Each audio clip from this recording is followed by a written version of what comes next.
serpent was more subtle than any beast of the field which the Lord God had made. And he said unto the woman, Yea, hath God said, Ye shall not eat of every tree of the garden? So you're telling us we cannot eat from any tree of this garden?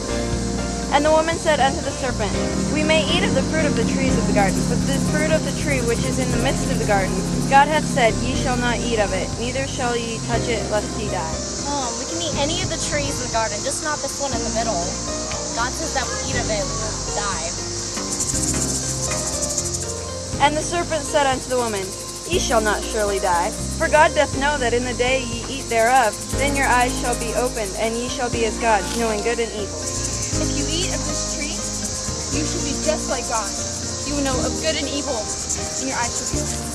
And when the woman saw that the tree was good for food, and that it was pleasant to the eyes, and a tree to be desired to make one wise, she took of the fruit thereof, and did eat, and gave also to her husband with her, and he did eat.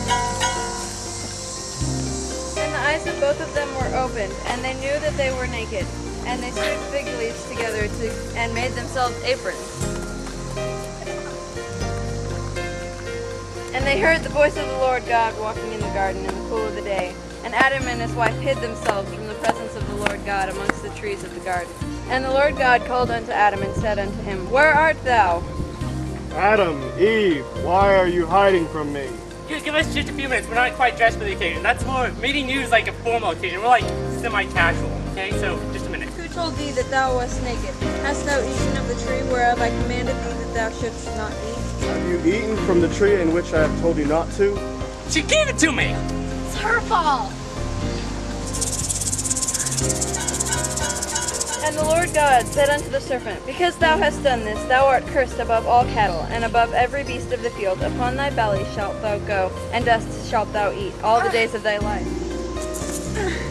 And I will put enmity between thee and the woman, and between thy seed and her seed. It shall bruise thy head, and thou shalt bruise his heel. Unto the woman he said, I will greatly multiply thy sorrow and thy conception. In sorrow thou shalt bring forth children. And thy desire shall be to thy husband, and he shall rule over thee. No! And unto Adam he said, Because thou hast hearkened to the voice of thy wife, and hast eaten of the tree of which I commanded thee, saying, Thou shalt not eat of it. Cursed is the ground for thy sake. In sorrow thou shalt eat of it all the days of thy life. Thorns also and thistles shall it bring forth to thee, and thou shalt eat the herb of the field. In the sweat of thy face shalt thou eat bread, till thou return unto the ground. For out of it thou wast taken, for dust thou art, and unto dust shalt thou return.